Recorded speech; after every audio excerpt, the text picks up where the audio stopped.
खेड्यामध्ये पहिला पाऊस पडला आणि तुराट्या किंवा कापसाच्या पळकाट्या एका ठिकाणी ठेवलेल्या असल्या त्याच्या खाली बांबू घालून आम्ही पाहायचो. शेकडो विंचू दिसायचे आम्हाला. आता विंचू कुठेही दिसत नाही. तर जुन्या काळात जी आपली शेती होती त्याच्या बाजूला फार लाईव्ह फेन्स म्हणायचं त्याला, जिवंत कुंपण असायचं. त्यात शेराचे एरंडाची ताटी असायची, झाडं असायची. अशी झाडं असायची की ज्याला जनावरंसुद्धा तोड नाही लावत. म्हणजे एखाद्या पोरांनी जांभूळ खाऊन त्याचं बी फेकलं, आंबा खाऊन त्याची कोय फेकली, एखाद्या फळाचं बी पडलं तर तिथं उगवलं तर त्याला त्या नॅचरली ते कुंपण संरक्षण द्यायचं आणि तिथे वेगवेगळ्या उंचीची झाडं तयार व्हायची. अशी कुंपणं होती. आणि मग इथल्या बाष्पीभवनाचं प्रमाण हे आत्तापेक्षा फार कमी होतं. आणि मग त्यावेळेला दुष्काळाची तीव्रता तेवढी जाणवत नव्हती आपल्याला.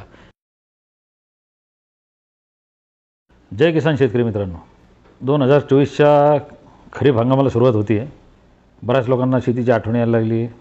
पुढचं पीक पद्धती काय असावी, कोणतं पीक फायद्यात राहील, काय घ्यावं, जागतिक बाजार कसे राहतील, हे सगळे प्रश्न आपल्यासमोर असतात.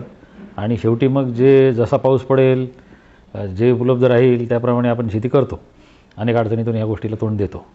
महाराष्ट्रात सध्या सगळ्यात मोठा चर्चेचा विषय तो दुष्काळ आणि पिण्याचं पाणी. 40,000 खेड्यांपैकी 30,000 खेड्यांपेक्षा जास्त खेड्यांमध्ये पिण्याच्या पाण्याचं दुर्भिक्ष आहे. मग दुष्काळ आज पडला का, किंवा पिण्याच्या पाण्याची ही समस्या येणार आहे हे आज आपल्याला समजलं का, तर असं अजिबात नाही. ज्या वेळेला हे आपल्याला समजलं होतं की यावर्षीचा पाऊस तुटवड्याचा आहे, त्यावेळेला मे महिन्यामध्ये शेवटी आपल्याला पिण्याच्या पाण्याचा तुटवडा पडणार आहे हे माहिती होतं. आणि हा तुटवडा कशामुळे पडतो, तर तुम्ही एकूण जी शेती पद्धती आपण केलेली आहे, एकूण जी पिकं आपण घेतो, महाराष्ट्रामध्ये जवळपास 2 पिकं आपली सोयाबीन आणि कापूस ही 90 लाख हेक्टरपेक्षा जास्तीची पिकं आहेत. जवळपास 1 कोटी हेक्टरपर्यंतची पिकं आपण ही घेतो. या दोन्ही पिकांना उरलेलं मका आहे जवळपास 8-10 लाख हेक्टरवरचं. म्हणजे 1 करोड हेक्टरवर ही अशी पिकं घेतो आपण की ज्याची पाण्याची गरज ही 600 मिलीमीटरपेक्षा जास्त आहे. आणि दुष्काळामध्ये महाराष्ट्राच्या बहुतांश भूभागावरती भातपट्टा वगळता पाऊस हा 300 मिलीमीटरपासून 550 मिलीमीटरपर्यंत पडतो. आणि त्याच्यात अशी जर पीक पद्धती असली तर ही पिकंही धड येत नाहीत, यालाही पाण्याचं दुर्भिक्ष पडतं आणि जमिनीत जे मुरणारं पाणी आहे त्याचंही प्रमाण कमी होऊन जातं. त्याची ताटी असायची, झाडं असायची. अशी झाडं असायची की ज्याला जनावरंसुद्धा तोड नाही लावत. म्हणजे एखाद्या पोरांनी जांभूळ खाऊन त्याचं बी फेकलं, आंबा खाऊन त्याची कोय फेकली, एखाद्या फळाचं बी पडलं तर तिथं उगवलं तर त्याला त्या नॅचरली ते कुंपण संरक्षण द्यायचं आणि तिथे वेगवेगळ्या उंचीची झाडं तयार व्हायची. अशी कुंपणं होती. आणि मग इथल्या बाष्पीभवनाचं प्रमाण हे आत्तापेक्षा फार कमी होतं. आणि मग त्यावेळेला दुष्काळाची तीव्रता तेवढी जाणवत नव्हती आपल्याला, कारण बाजूला लाईव्ह फेन्स होतं, कुंपण होतं. हे कुंपण असले की त्याची तीव्रता कमी होते. आणि ही भविष्याच्या दृष्टीने फार महत्त्वाची गोष्ट आहे. आपल्याकडे जेव्हा 70 लाख लिटर पाणी पडतं त्याच्यातलं बाष्पीभवन 21-22 लाख लिटर होतं. जवळपास 20-30 लाख लिटर पाणी वाहून जातं. ते अडवण्यासाठी भले मोठे कार्यक्रम आखले जातात. आणि 20-1 लाख लिटर पाणी जमिनीत मुरतं.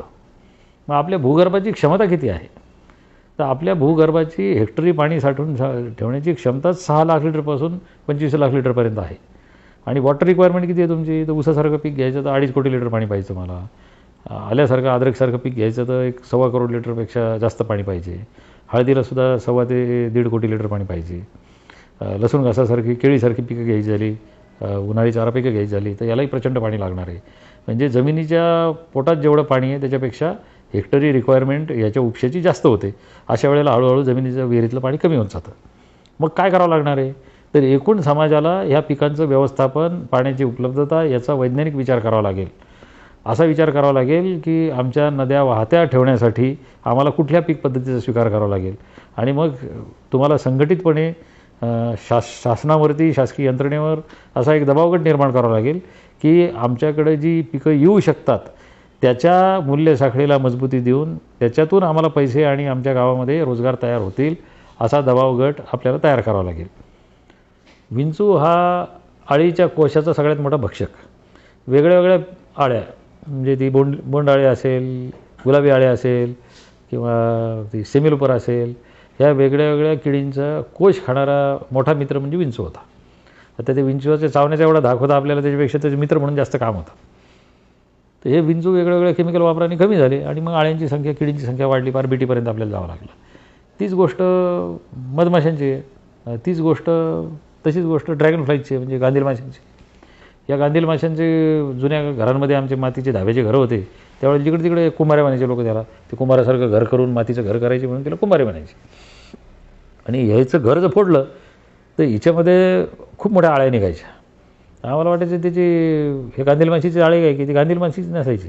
ह्या गांधील माश्या तुमच्या हरभऱ्यावरची, तुमच्या कपाशीवरची, तुरीवरची आळी वेचून आणतात आणि त्यांना एक अंडं देण्यासाठी ट्यूब असते, ओव्हिपॉझिटर म्हणतात त्याला. त्या आळीच्या शरीरात अंडी सोडते, तिची पिलं बाहेर येतात, त्या आळीवर जागतात, सुरुवातीचं अन्न तिथं खातात आणि बाहेर उडून पुन्हा आळ्या जमा करायला सुरुवात करतात. म्हणजे पर्यावरणातून हे गेलं आणि तुम्हाला असं वाटतं की आता ड्रोननी फवारणी करून मी आता सगळं कंट्रोल करेल. तर मी अनेक पिढ्या कीटकनाशकांच्या पाहिल्या, सिंथेटिक पायरोथ्राईडच्या पाहिल्या, त्याच्या आधी एंड्रीनसारखी केमिकल्स येऊन गेले. आपल्यापेक्षा काही लाख वर्ष आधी जन्म या कीटकांनी पृथ्वीवर घेतलेला आहे आणि त्यांचा पृथ्वीचा अनुभव फार जास्त आहे. त्यांना ग्लोबल हवामानाचं नॉलेज आहे आणि ह्या सगळ्यातून त्यांनी सर्वाईव्ह केलेले, जगलेले आहेत. त्याच्यामुळे केमिकल्सनी आम्ही कीटकांचं कंट्रोल करून त्याला नष्ट करू असं कोणाला वाटत असेल तर तुमचा भ्रम आहे. महाराष्ट्रामध्ये जो एकूण पाऊस पडतो त्या पावसाची विभाग किती, मागच्या वर्षी जो पाऊस पडला तर हेक्टरी किती पाऊस पडला, आणि मग आज कळलं का आपल्याला दुष्काळ आहे म्हणून आज आपण आचारसंहितेतून सुटका मागतो.